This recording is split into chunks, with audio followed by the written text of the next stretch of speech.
Bonjour et bonsoir à tous et à toutes. Il y a pire que le coronavirus qui met un bâillon à tout le monde, qui isole les plus anciens et qui interdit aux plus jeunes de s'embrasser. Il y a plus contagieux encore, un mal qui ignore lui aussi les frontières, qui parfois s'avère mortel. Une autre malédiction, ce sont les idées fausses. Elles prolifèrent avec l'info continue. C'est comme du chien-dent, on a beau les dénoncer, elles repoussent, elles sont coriaces. C'est une véritable plaie. Et comme il faut prendre des résolutions en ce début d'année, après tout, c'est janvier, c'est la saison, eh bien on va s'attaquer à ce fléau, on va faire une cure d'intelligence, on va aller voir le bon docteur Boniface. Et il est avec nous, on ne dit plus en duplex, on dit en Skype.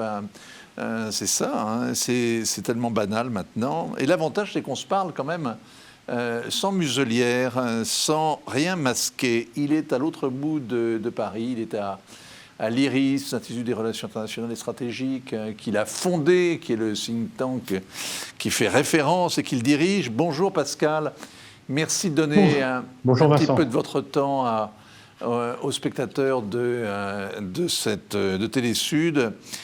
Ça commence fort en 2021 avec ce virus qui mute, avec le Capitole qui vacille, avec Hong Kong qui est purgé. Est-ce que vous avez fait un vœu pour 2021 ? Écoutez, il est difficile d'avoir une année pire que 2020, du fait effectivement du Covid-19 qui aura marqué l'année, qui a tout stoppé. Plus de déplacements, plus de contacts, les gens bloqués chez eux, la moitié de l'humanité qui ne peut pas sortir dans un périmètre très restreint. Et puis surtout, au-delà de la crise sanitaire, une crise économique et sociale dont on va encore subir les conséquences cette année et qui est venue effacer 10 années de croissance. Pendant 10 ans, depuis la crise de 2008, les gens étaient sortis du seuil de pauvreté. Des millions de personnes avaient été sorties du seuil de pauvreté et du fait de la crise du Covid-19, des dizaines de millions de personnes sont replongées en deçà de ce seuil de pauvreté. Donc, défi sanitaire, mais je dirais aussi défi économique et social extrêmement important.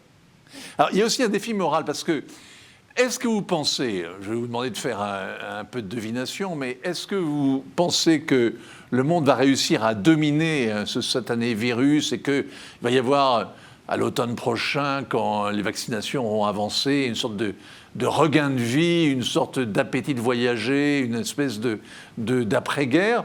Ou est-ce que vous craignez, au contraire, que les choses s'installent en l'état et qu'on continue, vaille que vaille, à vivre sous cette menace?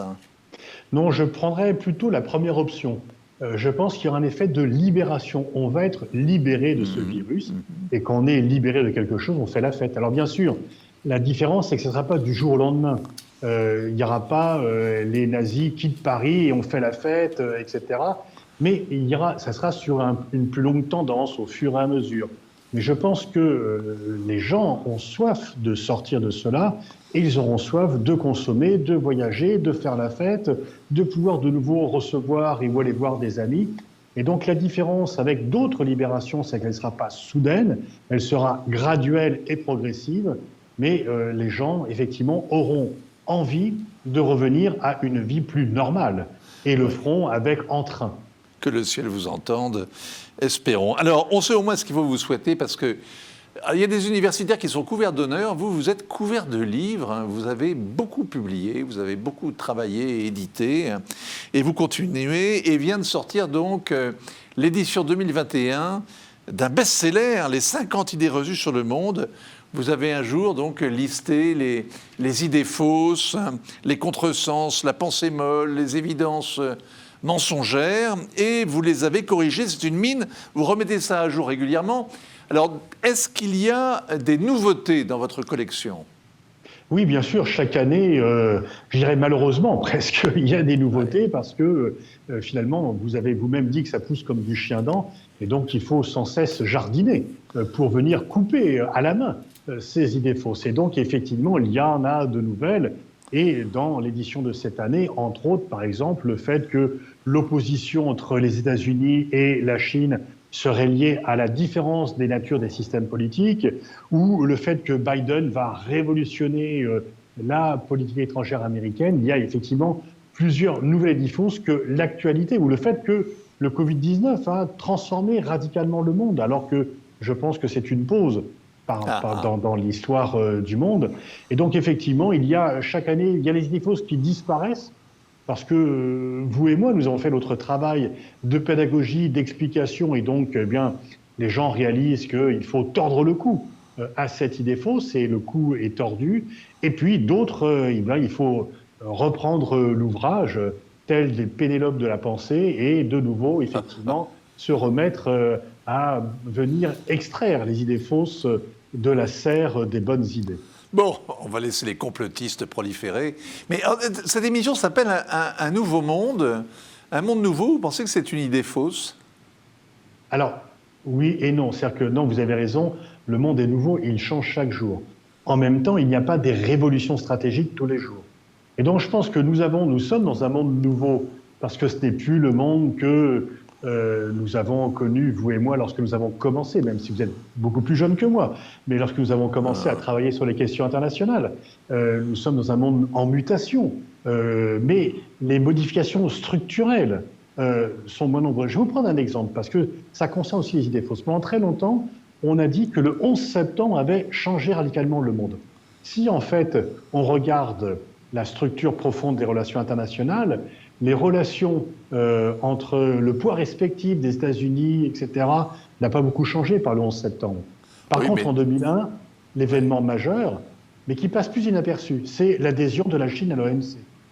Et le fait que, par exemple, la montée en puissance de la Chine, qui va devenir la première puissance mondiale d'ici peu, en termes économiques, on ne peut pas la dater comme le 11 septembre. On ne peut pas mettre une date précise. C'est un processus. Et ce processus débouche sur un nouveau monde, mais qu'on ne peut pas dater parce que souvent les événements prennent plus de place dans les commentaires que les processus, parce que les processus sont un peu comme l'exemple que l'on disait tout à l'heure entre la libération de Paris et la libération de Covid-19.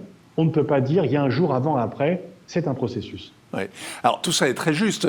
Bon, même si on pourrait discuter, par exemple, 2001, c'est une date qui reste dans tous les esprits, et oui, peut-être que finalement... La vraie révolution, ça a été avec Trump. C'est-à-dire que la remise en cause des relations entre les États-Unis et l'Arabie saoudite, d'où venaient la plupart des pirates de l'air du 11 septembre, elle s'est faite avec Donald Trump, non? Alors lui, on peut dire qu'il a plutôt accentué la relation, qu'il ne l'a pas remis en cause. Et je pense que l'examen se fera maintenant. Et en même temps, puisqu'on parle d'idées fausses, je ne pense pas que Biden sera plus attentif. Peut-être que Biden n'aurait pas passé l'éponge sur le meurtre de Jamal Khashoggi, par exemple. Mais Biden ne va pas couper les ponts avec l'Arabie saoudite. Les intérêts en jeu entre les deux pays sont trop lourds, trop structurels, trop importants, même si le facteur pétrolier diminue. Et donc Biden donnera quelques leçons de morale ou de démocratie à l'Arabie saoudite. Et d'ailleurs, on peut penser que le prince héritier fera un peu plus attention parce qu'il savait qu'avec Trump, c'était open bar pour lui, il pouvait faire ce qu'il voulait, et donc il n'y aurait aucune sanction, mais il sera plus attentif, mais en même temps, il ne sera pas mis sur la liste noire, et ni sur la liste des pays qui soutiennent le terrorisme. Donc il n'y aura pas une rupture entre Riyad et Washington. On voit en tout cas qu'il met les bouchées doubles et qu'il condamne les opposants, les dissidents qu'il embastille et qu'il en profite dans ces dernières semaines de l'ère Trump. Tout dépendra un peu de la relation avec l'Iran, non? Vous ne pensez pas que c'est ça qui est fondamental? Oui, bien sûr. Donc ce que l'on peut prévoir et savoir déjà, c'est que Biden, qui était vice-président lorsque Obama a signé l'accord nucléaire 5+1 avec l'Iran, voudra reprendre le fil de la négociation. Ce que l'on sait aussi, c'est qu'on ne pourra pas revenir à l'accord qui avait été conclu le 14 juillet 2015, que les Américains veulent intégrer la composante missile, que par ailleurs ce ne sont plus des modérés qui sont réellement au pouvoir en Iran, mais plutôt des plus radicaux, du fait de la politique de Trump par ailleurs. Mais Biden voudra reprendre le fil de la négociation avec l'Iran. Est-ce que cela sera suffisant pour amoindrir la peur existentielle que les Saoudiens ont à l'égard de l'Iran? Je ne le crois pas.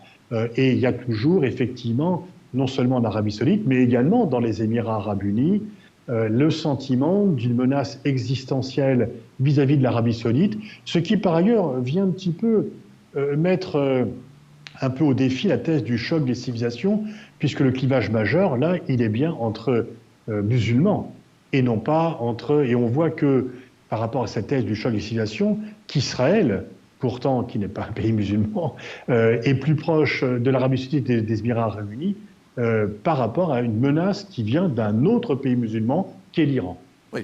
Alors, on va parler du coronavirus, que c'est très important, mais encore un mot quand même sur l'Arabie saoudite. On a entendu Mike Pompeo, dans ses dernières œuvres en tant que secrétaire d'État, dénoncer l'Iran comme la base désormais d'Al-Qaïda et affirmer que depuis 2015, donc depuis le moment où les Iraniens ont signé l'accord sur le nucléaire, eh bien, l'Iran, la théocratie chiite et ces radicaux et ces radicaux sunnites que sont les gens d'Al-Qaïda s'étaient rapprochés. Alors, est-ce que vous faites partie des spécialistes qui haussent les épaules en disant tout ça est totalement improbable, ou est-ce que vous prenez cette idée un peu au sérieux, notamment parce que le numéro 2 d'Al-Qaïda, semble-t-il, était liquidé à Téhéran l'été dernier? Non, j'ai un peu de mal quand même à suivre cette théorie. L'Iran a été victime d'attentats. Il représente pour Al-Qaïda l'horreur majeure. Alors bien sûr, on sait très bien qu'il peut y avoir des accords entre ennemis, des accords tactiques, etc. Mais on peut surtout penser que cela fait partie de la politique de communication de Mike Pompeo et de l'entourage de Trump, dont le respect de la vérité et de l'exactitude des analyses n'a jamais été la marque première. Mais quand on veut diaboliser un pays, on en rajoute une seconde couche. Vous savez bien, Vincent, que c'était exactement les mêmes arguments qui avaient été utilisés contre Saddam Hussein avant l'intervention militaire contre l'Irak en 2003. Oui, avec la fiole. Alors moi, je ne brandis pas la fiole, mais je brandis votre avant-dernier livre, Géopolitique du Covid-19, ce que révèle la crise du coronavirus. Est-ce que l'idée qu'un virus peut changer la face du monde, c'est une idée fausse? Alors, à la fois, elle a changé la face du monde, puisque l'année que nous venons de vivre n'a ressemblé à aucune autre.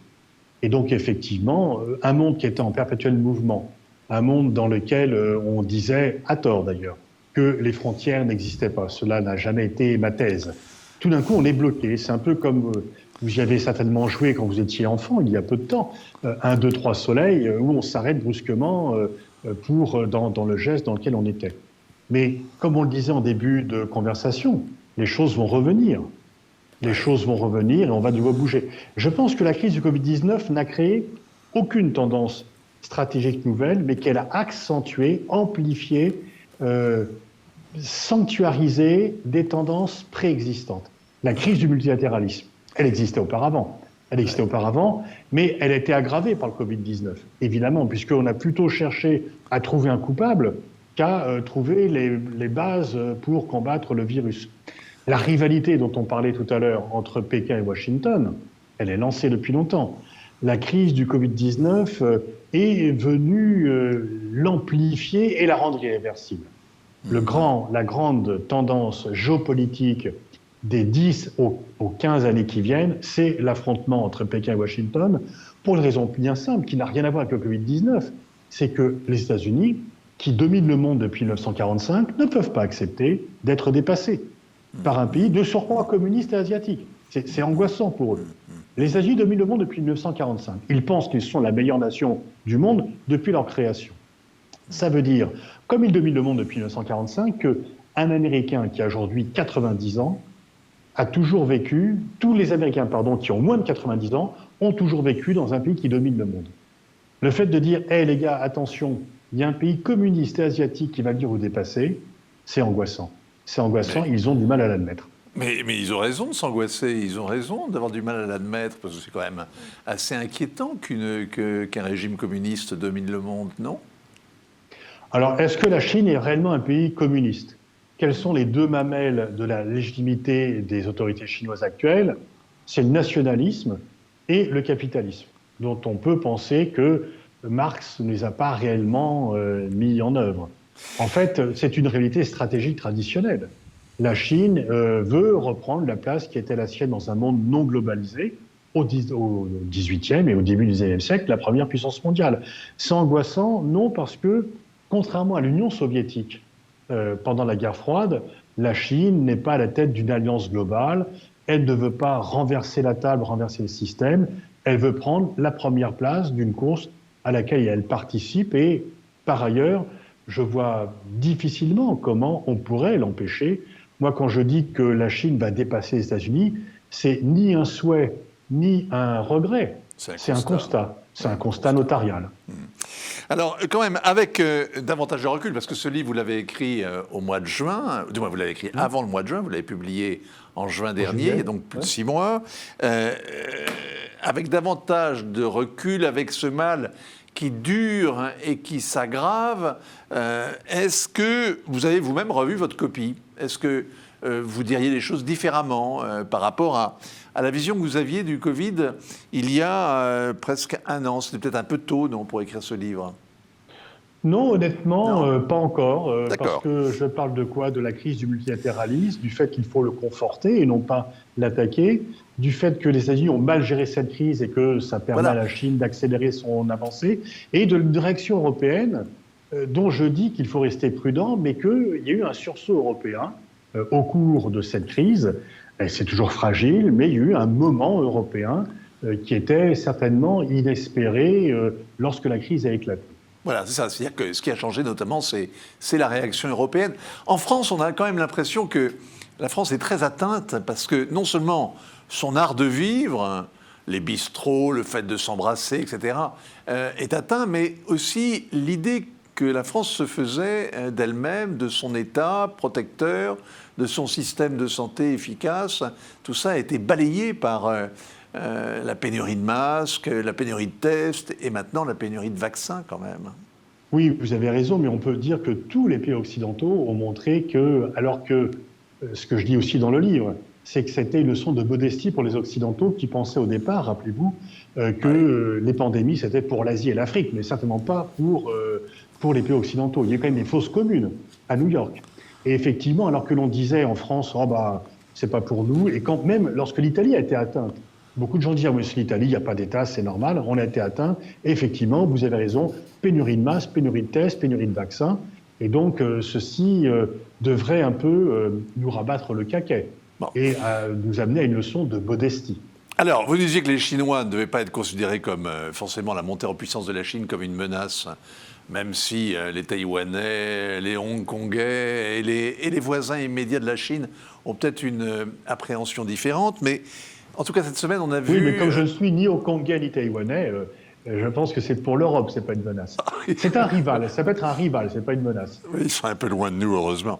On a vu en tout cas les scientifiques envoyés par l'Organisation mondiale de la santé enfin débarquer en Chine. Ça a pris beaucoup de temps. Un an après, et de multiples hésitations, ils vont donc pouvoir enquêter sur les causes de cette pandémie. Et on n'a pas grand-chose à attendre de leur enquête parce qu'ils vont être obligés de mettre leurs pieds dans les pas des scientifiques chinois. Ils ne vont pas refaire l'enquête, ils vont essayer de la compléter. On ne sait même pas s'ils auront le droit d'aller au marché désormais fermé de Yuan. En tout cas, ils sont confinés, là, ils sont en quarantaine pour 15 jours. Ils vont pouvoir méditer sur les questions qu'il ne faut pas poser. Mais est-ce que, à votre avis, l'Organisation mondiale de la santé s'est discréditée dans toute cette affaire, ou est-ce qu'il y a eu là aussi un rebond et après avoir refusé de sonner le tocsin, après avoir félicité chaudement Pékin pour sa transparence, eh bien, le docteur Tedros et les autres se sont repris en main et semblent désormais à la hauteur des enjeux? C'est toujours les limites des organisations internationales qui doivent faire face aux États et qui dépendent des États finalement. Et donc, enquêter en Chine sans l'aval des Chinois, c'est impossible. Et donc, effectivement, dans un premier temps, l'OMS a eu un temps de retard. On peut dire qu'ils ont lancé leur alerte avec au moins une semaine de retard par rapport à ce qui a dû être fait. Ensuite, quand même, la question qu'on doit se poser, c'est est-ce que ça aurait été mieux si l'OMS n'avait pas existé? Non. Ouais. Heureusement que l'OMS était là. Et donc, c'est un peu comme l'ONU ou ce que disait Churchill de la démocratie. En fait, les organisations internationales, c'est le pire des systèmes à l'exclusion de tous les autres. Et donc, comme l'ONU, dont elle fait partie, et c'est un organe subsidiaire, bon, l'OMS a ses failles liées aux questions intergouvernementales. En même temps, Si la Chine ne fait pas preuve de transparence, ça sera quand même porté à son discrédit. Et cela sera su. Si l'OMS est empêchée d'enquêter comme elle le fait, on le saura et donc on en tirera des conclusions. S'il n'y a pas d'OMS, on ne le saurait pas. Et surtout, dans le séquençage du génome et dans les mesures de prophylaxie qui ont été faites, eh bien, on peut penser que l'OMS a joué son rôle. Et quelqu'un comme Bill Gates, par exemple, dont il est difficile de soupçonner qu'il est un argent dormant du Parti communiste chinois, lorsque Trump a cessé le financement de l'OMS, Bill Gates est venu payer la note parce qu'il est très impliqué dans les questions de vaccination, dans les questions de santé publique, notamment en Afrique, et qu'il considérait qu'il était indispensable de donner à l'OMS les moyens d'agir. On peut critiquer la gestion de l'OMS, mais quitter une organisation parce qu'on n'est pas d'accord avec sa gestion ne me paraît pas être la meilleure façon d'améliorer. Il faut en tirer le bilan, il faut effectivement voir ce qui a fonctionné, ce qui n'a pas fonctionné, mais non pas détruire ce qui existe. Alors, les GAFA, ça c'est un autre dossier, mais est-ce que s'il n'y avait pas eu le Covid, en fait, Donald Trump aurait sans doute été réélu. Très certainement. Oui. Comment est-ce que vous expliquez qu'il ait été aussi mauvais dans la gestion de cette pandémie ? Il a été, parce qu'il a suivi ses convictions, son intuition, parce que aussi beaucoup de gens qui ont besoin, parce qu'il représente l'homme fort. Lui, c'est quelqu'un, d'ailleurs, quand il a été atteint par le Covid-19, il a dit qu'il en était sorti très rapidement. Donc, comme il donne l'image d'un mâle dominant, il ne voulait pas jouer, comme il disait, les mauviettes, comme il accusait Joe Biden de l'être, de porter un masque et de se planquer. Mais est-ce que ça veut dire, Pascal, que tous les responsables vont être jugés aussi sévèrement ? Tous les responsables nationaux, tous les responsables... Exactement, tous les dirigeants politiques qui ont qui ont régné au moment où la pandémie s'imposait dans leur pays et faisait 2 millions de morts au total. Mais il y a plusieurs cas, parce que vous avez des négationnistes et d'autres qui n'ont pas nié. On peut dire que certains ont mal géré la crise, mais qu'ils ne l'ont pas nié, c'est différent. Si on prend le cas de Boris Johnson, il l'a nié jusqu'à ce qu'il soit atteint par la maladie. Après, il ne l'a plus nié. Bolsonaro la nie toujours. Mais Bolsonaro est dans un pays où il y a des gens qui ont besoin de travailler jour après jour pour gagner de quoi se nourrir jour après jour. Et le confinement, c'est pas pour eux. Et donc, les classes moyennes et des élites ont condamné la gestion de Bolsonaro. Bizarrement, enfin pas bizarrement, mais de façon non paradoxale, les classes les plus défavorisées se sont dit, nous, voilà, comme en Inde, nous on doit aller bosser tous les jours et donc on ne va pas faire des confinements. Le problème, c'est que Trump a eu la réaction d'un dirigeant d'un pays pauvre dans un pays riche. Ah, c'est très bien résumé. Et en plus, effectivement, au Brésil comme en Inde, ce sont des populations jeunes. Donc, les ravages de l'épidémie et la peur qu'elle suscite ne sont pas les mêmes qu'en Occident. Comment est-ce que vous qualifiez, il nous reste très peu de temps, comment est-ce que vous qualifiez les événements du Capitole, une insurrection, une tentative de coup d'État, une jacquerie, une fièvre de l'extrême droite ? Comment est-ce que vous avez vu ça ? Alors, ce n'est pas un coup d'État parce que l'armée n'y a pas participé, c'est donc pas une tentative. Une jacquerie, oui, dans le sens où c'était un peu spontané, irruptif. C'est une émeute, c'est une insurrection, c'est une tentative d'insurrection armée dont la référence me paraît être le 6 février 1934 en France, avec la tentative de prise d'assaut de l'Assemblée nationale. Mais donc, parce que il ne faut pas s'arrêter au côté folklorique, parce qu'il y a un type déguisé en bison qui s'est baladé dans le Capitole. Il y a quand même eu 5 morts. Et quand on attaque le symbole de la démocratie... Oui, mais les 5 morts, il y a eu des gens qui ont fait des crises cardiaques. Bon, ils n'ont pas mis le feu au Capitole. Mais ils sont rentrés avec des armes quand même dans le Capitole. Et voilà, pour le jour où les élus devaient certifier... C'est pas un vote sur le prix du ticket de métro, c'est un vote pour certifier l'élection du président américain quand même. Donc aussi, outre la violence, et d'ailleurs, la justice américaine semble très déterminée, l'acte de sédition va être mis en avant par rapport à certains émeutiers, donc c'est quand même une émeute par rapport au Capitole. Pascal Boniface, 50 idées reçues sur le monde, faire collection d'idées fausses, voilà un bon hobby pour un intellectuel, une façon intelligente de se distraire. Et aussi une bonne raison de regarder les chaînes d'infos continues, parce que la pêche est miraculeuse.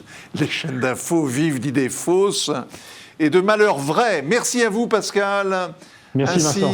Ainsi va le monde sur Télé Sud. À la semaine prochaine.